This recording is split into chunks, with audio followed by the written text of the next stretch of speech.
representatives of academia, private sector businesses, and the United Nations can engage with each other on raising the global interest and contribution by the private sector in the implementation of the 2030 Agenda for Sustainable Development. This purpose is dependent on improving the understanding by the private sector of the meaning of the Sustainable Development Goals and the potential that involvement in the implementation may represent for the business model of companies, from micro, small, and medium enterprises to transnational corporations. The three flagship publications that are being introduced to you today convey essential information about the institutions, the mechanisms, the actors, the actions, and the aspirations that should converge in the service of the 2030 Agenda. While these three publications, comprehensive publications, speak for themselves, I will take this opportunity to invite the authors and editors to introduce their publications briefly. I give the floor to Inspector Petru Dumitriu, the coordinator of the Joint Inspection Unit review on the United Nations system, private sector arrangements in the context of the 2030 Agenda for Sustainable Development. That blue cover report is available for you, as well as a 4-page summary. And this was really the catalyst for the intellectual energy that was assembled by this conference. Inspector Dumitriu. Thank you very much, Mr. Executive Secretary, dear Uren. You offered a very good explanation of the symbiosis intended with the presentation of these three publications together. However, being confident that the distinguished audience will know how to keep a secret, I will make a confession. Occasionally, friends of GIU complain that our reports are a bit too long for the hasty readers of nowadays. So I thought it would be convenient to launch this report in the company of the West Outlook and Macondo yearbook, because compared to them it would definitely look thin, and my colleagues, the inspectors, will be very happy to hear that. While the Joint Inspection Unit report is mainly addressed to the 28 United Nations organizations, we hope that the other stakeholders present in this room will find interest in learning more about the ways the United Nations work with the private sector, how it does protect its values, and what recommendations are made to the decision makers in the system to improve the current arrangements.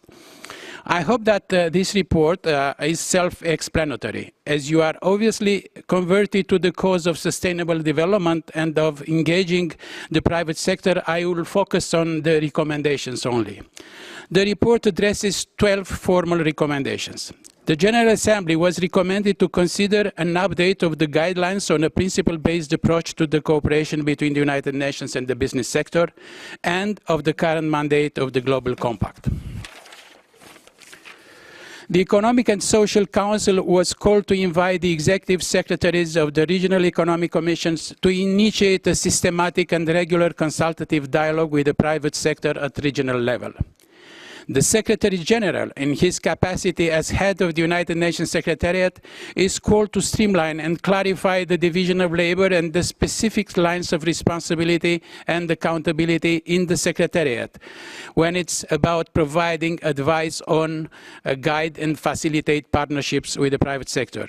Other recommendations fall also within the prerogative of the Secretary General, but their implementation will have system-wide implications. One is the elaboration of a set of rules and operational guidelines designed to match the specific needs of the partnerships with the private sector entities, allowing for greater flexibility, simplification of procedure, and speed in reaction. This recommendation actually reflects very much what the President of the International Organizations of Employers mentioned in his opening speech. Two, the coordination of a unique system-wide package of information about the opportunities for partnership offered to the private sector by the Sustainable Development Goals. Three, a multi-stakeholder mechanisms of consultations and solution seeking at country level, in which the business are involved from the beginning in the design of partnership in support of the 2030 Agenda. 4, coordination of the existing innovation initiatives, building on existing and ongoing efforts by the United Nations Innovation Network. 5, enhancing the role and the responsibility of the private sector focal points network with regard to sharing knowledge and promoting good practices. These focal points are the designated liaison officials from each organization in the UN system when it's about working with the private sector. One of the boldest recommendations concerned the setting of the United Nations, of a United Nations system-wide vetting system based on a common database on the profiles and performance of the businesses that are involved in partnership with the United Nations, and the minimum set of common standards, procedures, and safeguards for an efficient and flexible due diligence process.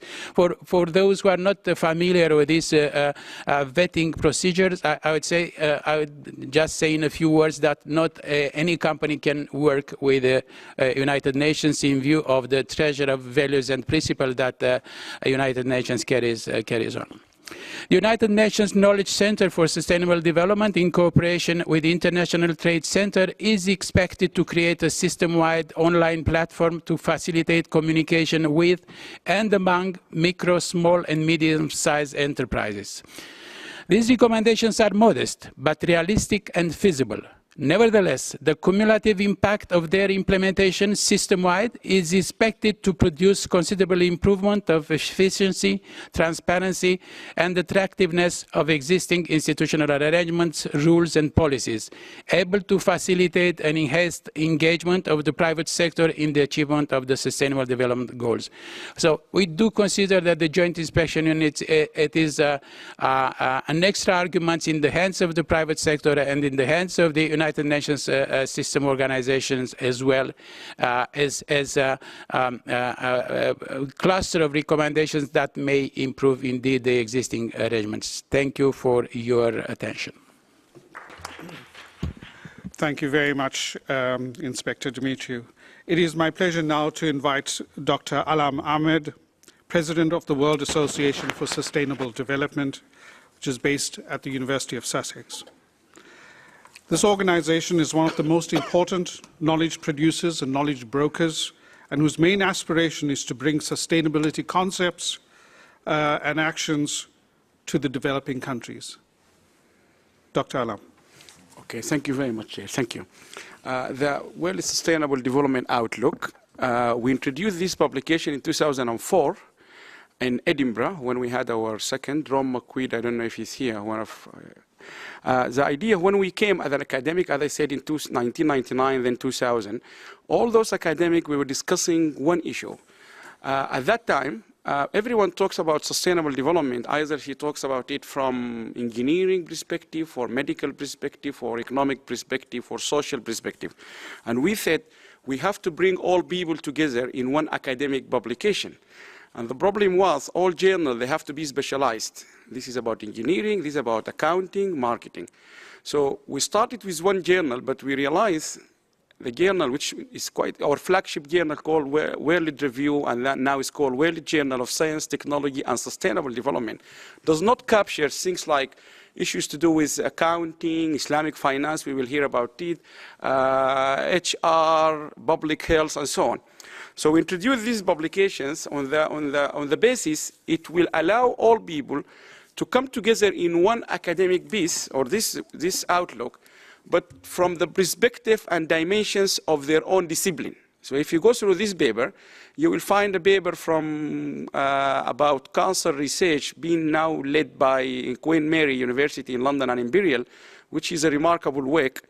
You will find work about Islamic finance, just because of the people I can see in front of me. So imagine cancer research to Islamic finance to, I'm just trying to look, to diaspora contribution to international discussion and so on in the same book. We try to link them because this is the only way we can actually, as academics, come together. That's number one. Number two, the big challenge is to make it available on the day of the conference. And I'm not here to promote WAD or to make a marketing, if you like, promotion here, but we are one of the very, very few international organizations which actually managed to have this on the day of the conference. In most of the conferences I have been, all over the world, you don't get this one. You get a CD or you got something. So we're trying our best, and it's a very hard work to get this out on the day of the conference. So far, we have managed. I think we got 15 or 16 of this one. And what encouraged us with all this hard working, we can see it every day, and you can just go and Google it. At Harvard, MIT, Australia, Africa, Middle East, any top, I think top 50 universities, you will find it. Oxford, Cambridge, London. Even one day I found it in my own university, it's not me who recommended it, I found it in my own library. So people, I think they like it because it brings people together. That's number one. So it's available everywhere. And it's all available online. We spent quite a lot of time, but when you go to our website, you will find all of them. 2004, 5, 6, 7, 8, 9. You'll find the article. We took the password away a long time ago, so you just click and download it. But most importantly, we had invested time on linking the authors. So when you see this paper by Allam, Ahmed, or Russia, or David, you can click his name to know who is he or she. Because the whole idea, we want to connect people. And what we're going to be doing, because we need, it needs lots of money and time, we're going to link all those chapters. Now we already managed to link them with the author as a human knowledge map. Then we're going to link them with the videos. So you can actually read the article, download it. You can download the PowerPoints. All people here presenting papers in these next 3 days, their PowerPoints are all up. You can check the PowerPoints and all of these speakers. So you have the article, the PowerPoint, and the video. And we know that it's being used in Africa, in many developing countries massively. We have one article, I remember 3 or 4 years ago, it's about entrepreneurship in Nigeria, was downloaded 39,000 times. This is 3 years ago. I don't know what's the figure now. So it can tell you how useful it is. We had a conference last year in London about the role of diaspora and so on. No, food security. And we got an email from a head of department in, I can't remember, in Sudan or somewhere, said, where are the videos? I want them for my students. So this is what is this book. I encourage you to look at it on the website, circulate it among your professional colleagues and so on.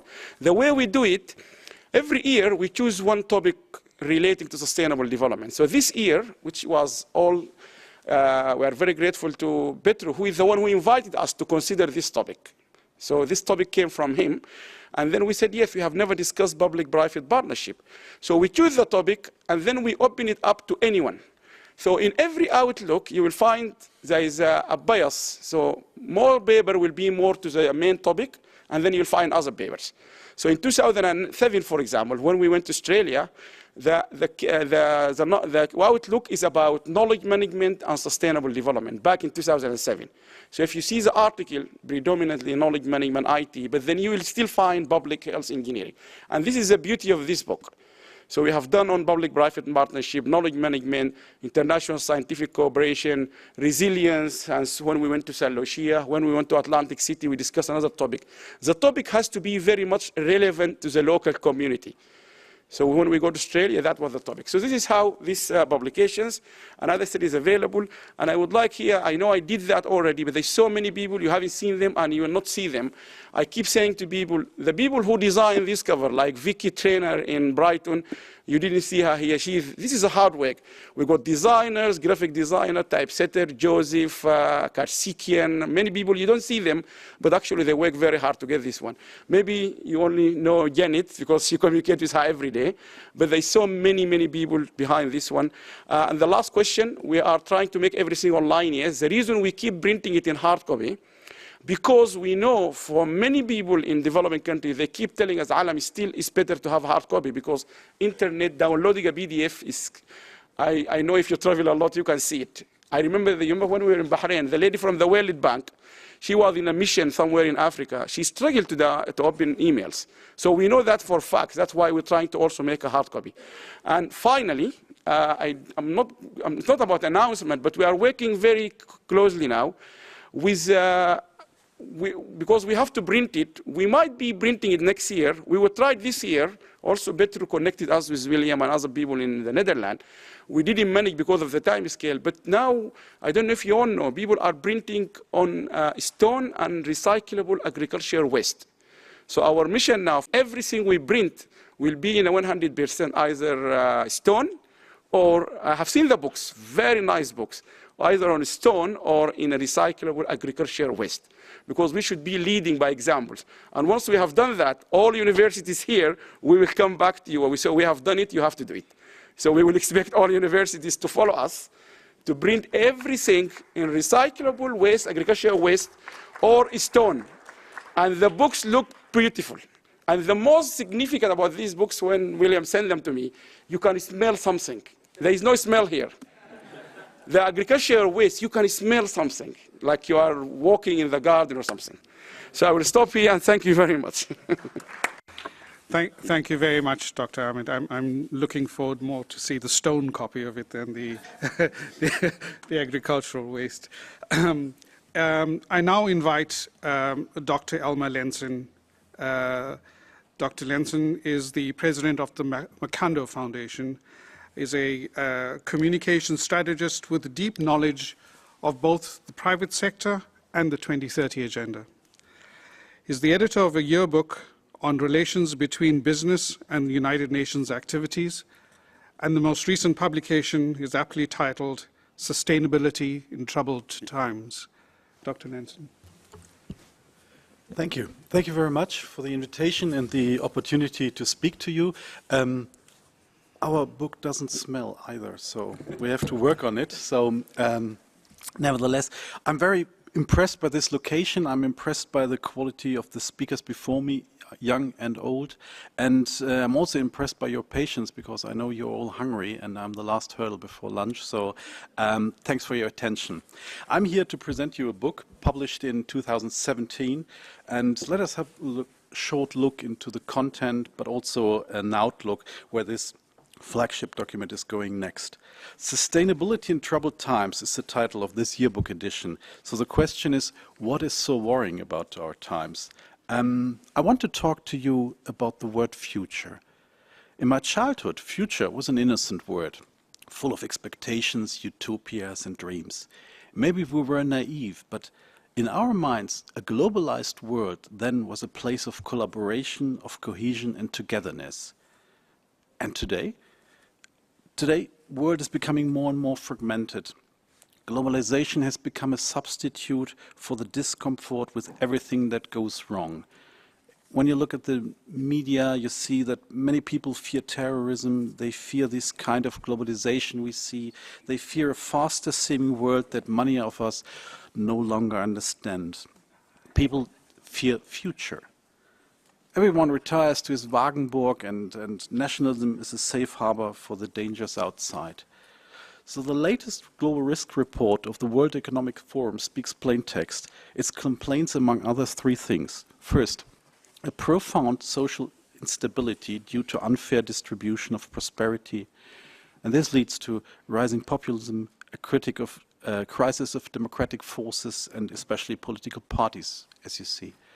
Second is climate change with all its implications like water crisis, food scarcity, extreme weather events and natural disasters. And third, war and terror and the failure of national governance in too many places around the world, and as a consequence, a large-scale involuntary migration.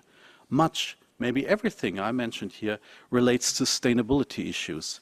Sustainability is more important than ever. Sustainability in troubled times does not mean hard times for sustainability, or does it? Because the basic definition of sustainability is to create a better future, better for people, for the planet, for prosperity, peace and partnership. But it is always connected to the word future.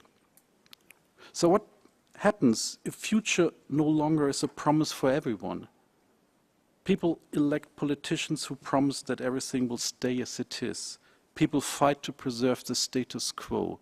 People know that they are in the middle of a distribution conflict where the following generations inherit probably nothing but the problems.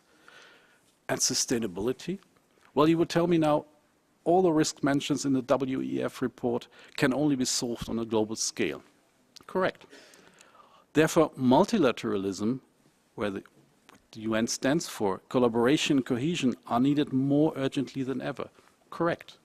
But the other truth is, never before there was a lousier time for multilateralism. This is the dilemma. Global problems versus national interests.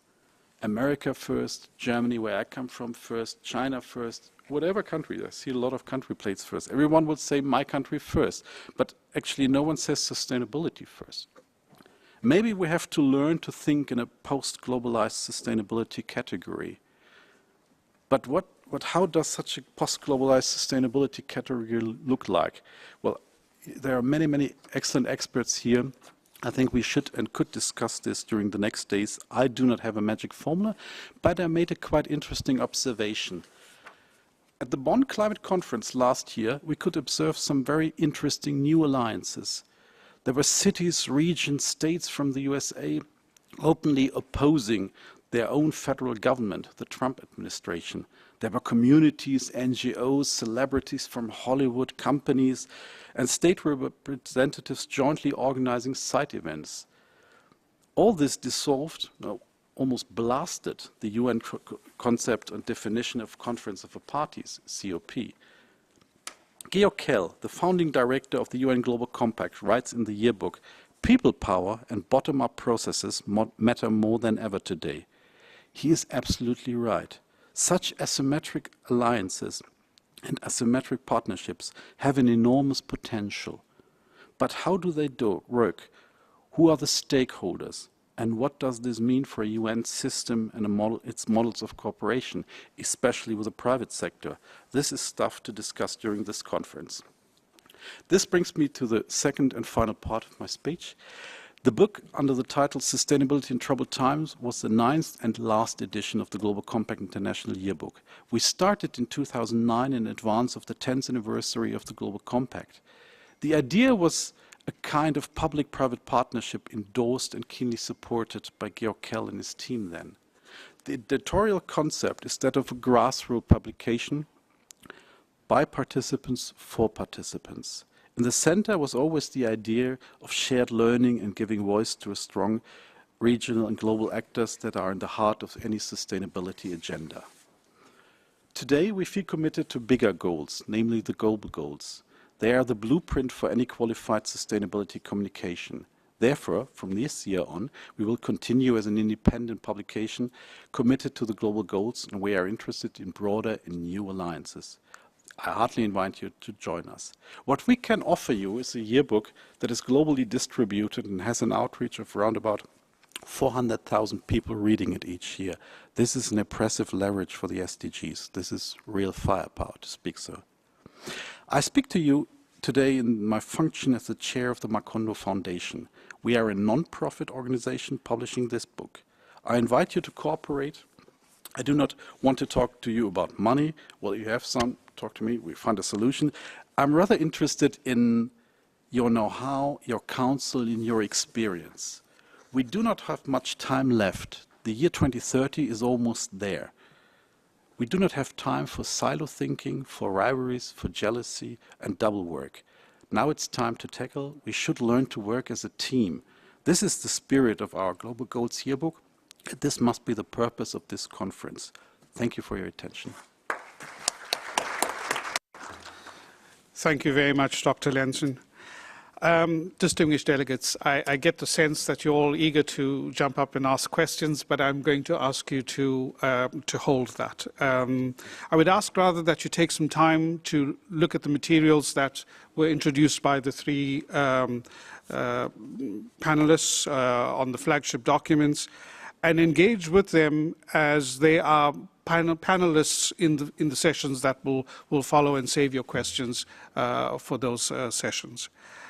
With this, I'm going to hand over to Inspector Dumitriu for an administrative message. Yeah? Thank you very much. I will add something before, if there is one line to summarize the presentation of the flagship publication, that would be "Long live the books." I hope you will share with me this slogan, "Long live the books," still despite of the digital era. Now, distinguished colleagues, we are a little bit delayed. It's 15 hours. The 15 hours will have to, we chose to blame on the Lufthansa flights cancelling and Air France because actually the speakers, they were disciplined. That also the cancellation of a flight might explain, we don't have yet the information, the absence of the minister from Sudan who confirmed who was on the list of speakers. We do apologize for that. Probably it was something unexpected that it happened with the cancellation of flights by two major companies in this world. So I would kindly invite you to help us making it up for the 15 minutes delay and come back in the room at 1:30 p.m. to start the next session. The best is yet to come. If you want to go to the cafeteria, take your left, and there will be good indicators of the way to go to the cafeteria. And of course, before we separate from, we break, we have the certificates of appreciation offered by the WAST and by the Joint Inspection Unit.